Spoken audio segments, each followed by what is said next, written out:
আজিৰ ভিডিঅ'টিত মই আপোনালোকে খুব সহজে ৰিলেট কৰিব পৰা তিনিটা মাত্ৰ বিশেষ কথা শ্বেয়াৰ কৰিম।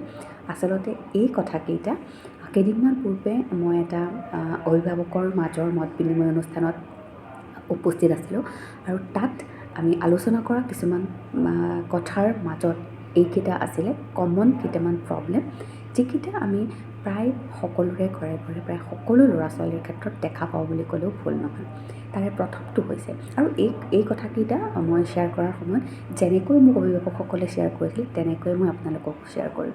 তাৰে প্ৰথমটো হৈছে যে যেতিয়া মই কিবা ফোনত কথা পাতি থাকোঁ বা কিবা এটা কামত ব্যস্ত থাকোঁ বা ঘৰলৈ আলহী আহে, সেই সময়খিনিতে তাক বা তাইক এনেকুৱা কিবা এটা বস্তুৰ প্ৰয়োজন হয় বা এনেকুৱা এটা আচৰণ কৰে য'ত মই ফোনত কথা পতাও বাদ দিব লগা হয় আৰু যি কাম মোৰ যিমানেই ব্যস্ততা নাথাকক কেলে, যিমানেই ভাল লগা কাম কৰি নাথাকক কেলে, সকলো কাম এৰি পেলাই মই ল'ৰাটো বা ছোৱালীজনীক সময় দিব লগা হয়।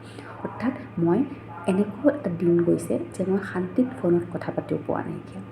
২ নম্বৰটো হৈছে যে কেতিয়াবা খুব আচলতে হেপী মুড হৈ থাকে বা পজিটিভ মাইণ্ডত থাকোঁ, যেনেকৈ আপোনালোকৰ অৰ্থাৎ তেওঁ আমাৰ কথা কৈছে যে আপোনালোকে যেনেকৈ কথাবোৰ শ্বেয়াৰ কৰে তেনেকৈ মানিবলৈ চেষ্টা কৰোঁ বা ভাবোঁ যে গালি নাপাৰোঁ, খং নকৰোঁ।